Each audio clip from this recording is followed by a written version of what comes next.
हमारे बहुत सारे भाई ऐसी रिक्रूटमेंट एजेंसीज के पास चले जाते हैं जो कि यानी कि एजेंट होते हैं। अगर आप किसी थर्ड एजेंट के पास चले जाते हैं तो जो रिक्रूटमेंट एजेंसी हकीकतन वर्क वीज़ा की रकम डिमांड करती है, आप उस एजेंट को उससे ऊपर 1.5 या 2 लाख मजीद देते हैं किसी भी कंट्री का वर्क वीज़ा हासिल करने के लिए। सबसे पहले आपको इस चीज़ को समझना होगा ताकि आप फजूल के ज़्यादा रकम अदा किए बगैर एक मुनासिब कीमत में अपने लिए किसी भी कंट्री का वर्क वीज़ा हासिल करने में कामयाब हो जाएं।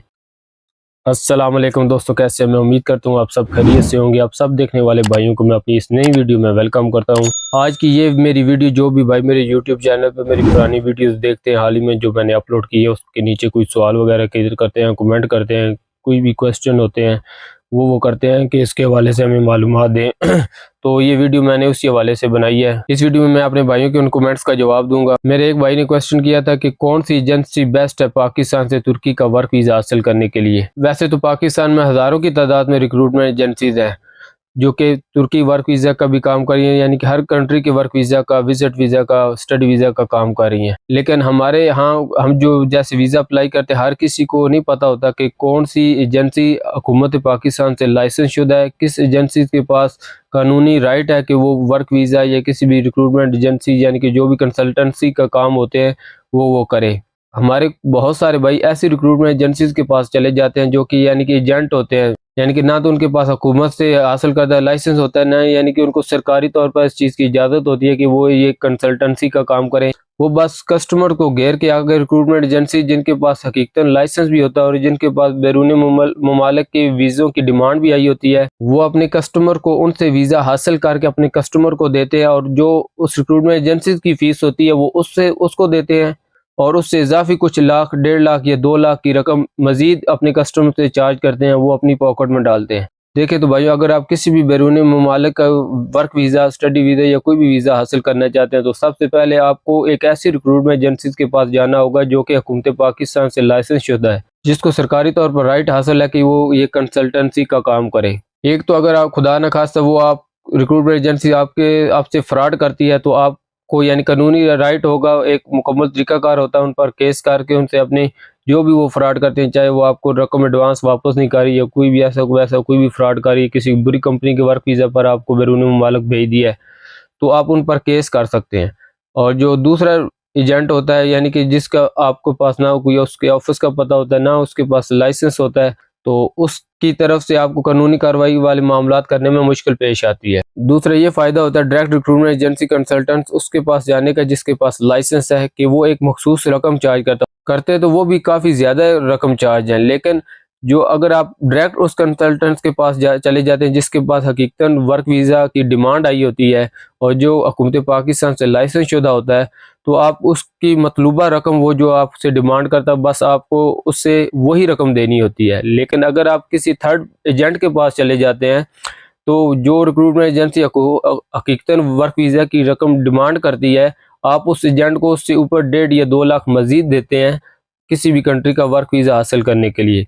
सबसे पहले आपको इस चीज़ को समझना होगा ताकि आप फजूल के ज़्यादा रकम अदा किए बगैर एक मुनासिब कीमत में अपने लिए किसी भी कंट्री का वर्क वीज़ा हासिल करने में कामयाब हो जाएं। अब रही बात कि उस कंसल्टेंट्स को कैसे तलाश करें जो कि हुकूमत पाकिस्तान से लाइसेंस शुदा है, तो उसके लिए हुकूमत पाकिस्तान की ये ऑफिशियल वेबसाइट जो कि स्क्रीन में आपके सामने शो हो रही है और इसका लिंक मैं आपको नीचे डिस्क्रिप्शन में भी डाल दूंगा। ये ब्यूरो ऑफ इमिग्रेशन की एक ऑफिशियल वेबसाइट है जो कि हुकूमत पाकिस्तान की वेबसाइट है, जिस पर आप सारे वो रिक्रूटमेंट एजेंसी जो कि हुकूमत पाकिस्तान से लाइसेंस शुदा हैं और आपके मतलूबा वीज़ा यानी कि आप जिस भी कंट्री में जाना चाहते हैं उसके वर्क वीज़ा की डिमांड किस किस रिक्रूटमेंट एजेंसी के पास आई हुई है, उनका एड्रेस, उनका ईमेल और फ़ोन नंबर वगैरह सब कुछ आपको इस वेबसाइट पर मिल जाता है। आप इस वेबसाइट का विज़िट करें। इस वेबसाइट को समझने के बाद आप अपने लिए एक आसान तरीके से किसी अच्छे रिक्रूटमेंट एजेंसी को तलाश कर सकते हैं और अपनी मतलूबा कंट्री जिसका वर्क वीज़ा आप हासिल करना चाह रहे हैं उसका भी वर्क वीज़ा आसानी के साथ आप इसी वेबसाइट के इस्तेमाल से हासिल कर सकते हैं। एक दूसरे भाई ने सवाल किया है कि टिकट वगैरह का आजकल क्या रेट चल रहा है। देखें, टिकट का रेट हर दिन ब दिन बदलता रहता है। अगर आप किसी कंट्री से दूसरी कंट्री में मूव होना चाहते हैं, आपका वीज़ा वगैरह लगा हुआ है, स्टडी वर्क वीज़ा या विजिट वीज़ा कोई भी हो जाए, तो आप अगर सस्ती टिकट चाहते हैं तो आपका जो प्लान है यानी कि घूमने का या टिकट वगैरह जब भी आप प्लान कर रहे हो कि मैंने टिकट लेनी है, मैंने जाना है, कम से कम आप 1 महीना पहले टिकट बुक कराएं तो आपको यानी कि चीप रेट में, कम रेट में, कम रकम अदा करके टिकट मिल जाती है। लेकिन अगर आप फ़ौरन एमरजेंसी टिकट कराते हैं तो आपको टिकट महंगी पड़ती है। और टिकट की मौजूदा रेट आप खुद चेक कर सकते हैं। माशाल्लाह आप भी समझदार हैं, गूगल पर जाएं या प्ले स्टोर पर जाएं, आप कोई भी एयरलाइन जो भी आप जिस पर भी आप जाना चाहते हैं, जिस पर भी आप ट्रैवल करना चाहते हैं, उसकी ऐप इंस्टॉल कर लें प्ले स्टोर से। और उस ऐप को ओपन करने के बाद आप अपने शेड्यूल के मुताबिक डेट वगैरह सेलेक्ट करके अपनी टिकट का रेट खुद जान सकते हैं। मैं इस वक्त आपको क्या बताऊं कि टिकट का रेट क्या चल रहा है, यानी कि दिन ब दिन टिकट का रेट तब्दील होता रहता है। और अगर आप सस्ती टिकट का लेना चाहते हैं तो मैं फिर आपको कहूँगा कि आप 1 महीना पहले टिकट अपनी बुक कर लें। जब आपने सफ़र करना उससे 1 महीना पहले आप अपनी टिकट बुक कर लें। तो ये वो कमेंट्स थे जो कि मैंने इस वीडियो में कवर किए हैं।